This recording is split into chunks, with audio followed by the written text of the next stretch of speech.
Sumainyo ang Panginoon. At sumaiyo rin. Ang simula ng mabuting balita ng Panginoon ayon kay San Juan. Papuri sa iyo, Panginoon.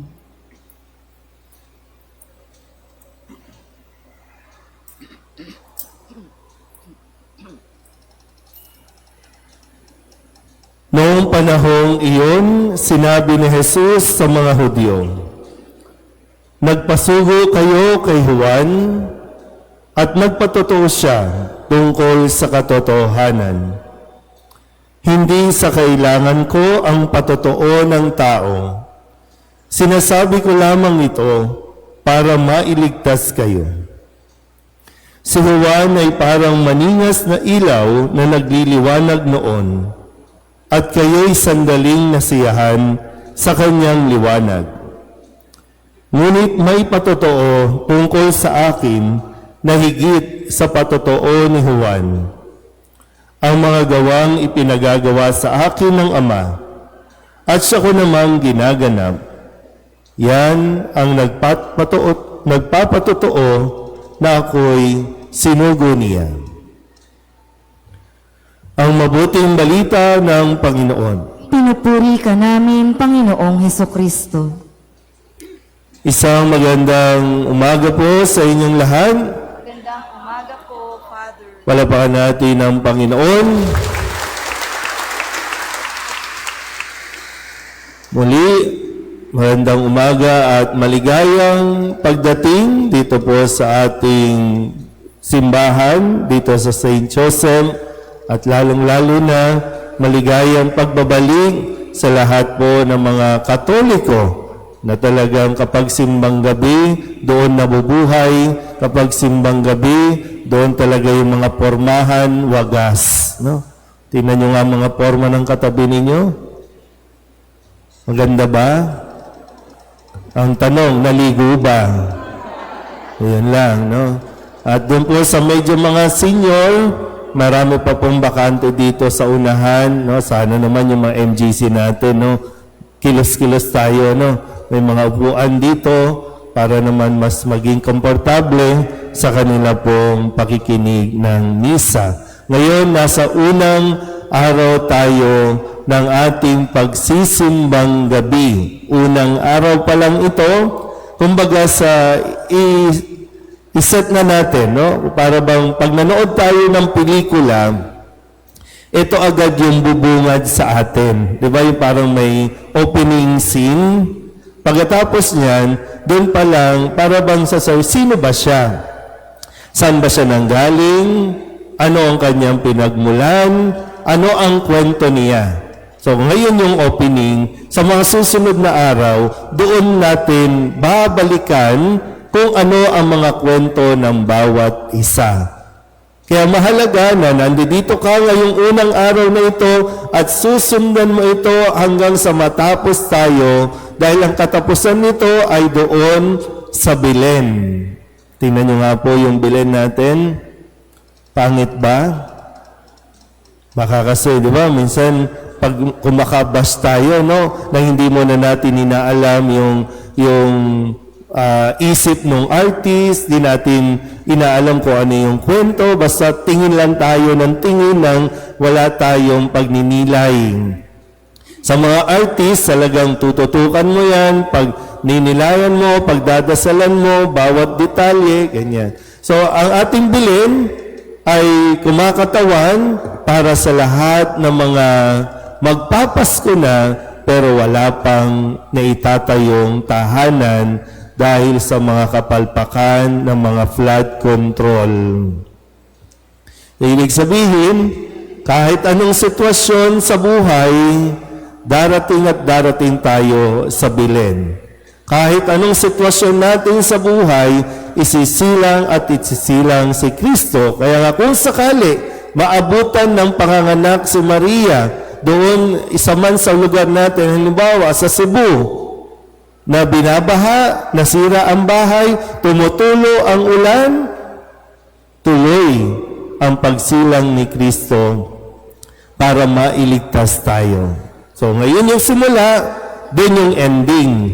So, kaya kailangan natin malaman ano ang nangyayari o nangyari sa pagitan nito. Kaya dapat lagi kang present.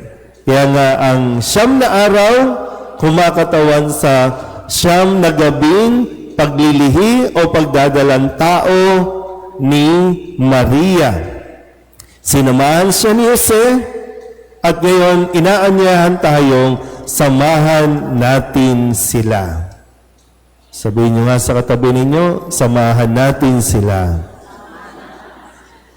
Lalo na para sa mga kabataan na naririto, mga nandiyan dyan sa labas, naririto kayo, hindi para pumorma, hindi para makipagtitigan, na para bang pagtinitigan ka, masama na yung tingin, kundi nandito tayo para samahan ang isa't isa.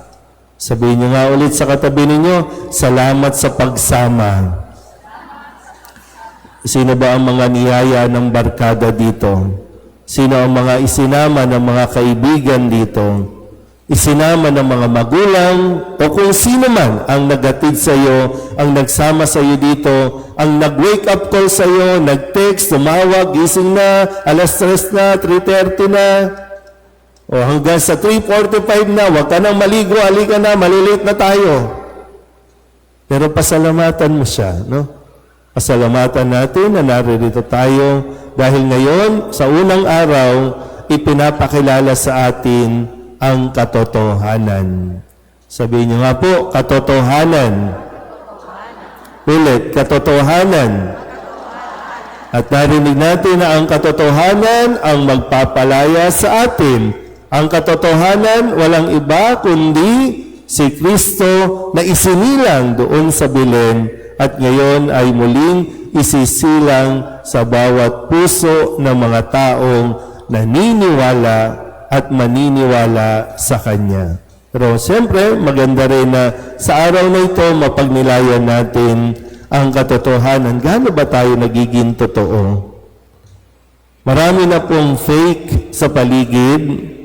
Minsan kahit kasama mo na sa buhay, kahit nga barkada mo na, hindi pa rin nagiging totoo sa iyo. Fake pa rin. At lalo na ikaw, sikapin mo na maging totoo ka kahit maraming tao ang nagiging fake sa iyo. Mahalaga, ikaw, totoo, hindi man sila maging totoo sa iyo, ikaw totoo. At ang katotohanan na ipinapakita mo ay dahil kay Kristo.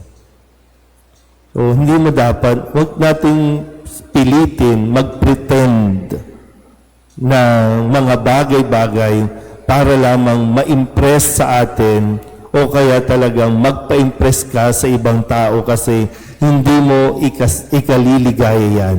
Hindi mo ikasasaya yan. Simulan mo muna maging totoo sa iyong sarili bago mo pilitin ang mga tao na magpakatotoo sa iyo. Kasi mahirap yung malaman mo, di ba, na kasama mo, tinitreat mo dyan sa tapsilugan, pinapakain mo, tapos hindi pala totoo sa iyo. Ay lalong-lalo na, mga babae, no? Kilalanin ninyo ng mabuti yung mga lalaking nanliligaw sa iyo ngayon. Tiyakin mo muna na totoo ang kanyang mga sinasabi, totoo ang kanyang mga ipinapakita sa iyo dahil maraming mga manliligaw sa iyo ang kunya-kunyarian lang mabain, kunya-kunyarian lang masipag, kunya-kunyarian lang ngayon nagsisimba. Pero pag sinagot mo na yan, wala ka na. Sabihin niyo nga ulit sa katabi ninyo, magpakatotoo ka. Pero siyempre, proseso yan, ha? Proseso na dapat natin mapagdaanan unti-unti. Buksan mo ang iyong sarili, ipakilala mo ang iyong sarili. At kung sino man ang tatanggap sa iyo ng totoong ikaw, yun ang dapat mong samahan. Dahil si Kristo na isinilang at muling isisilang, totoong-totoo sa kanyang mga gagawin sa mga susunod pang mga araw. Amen?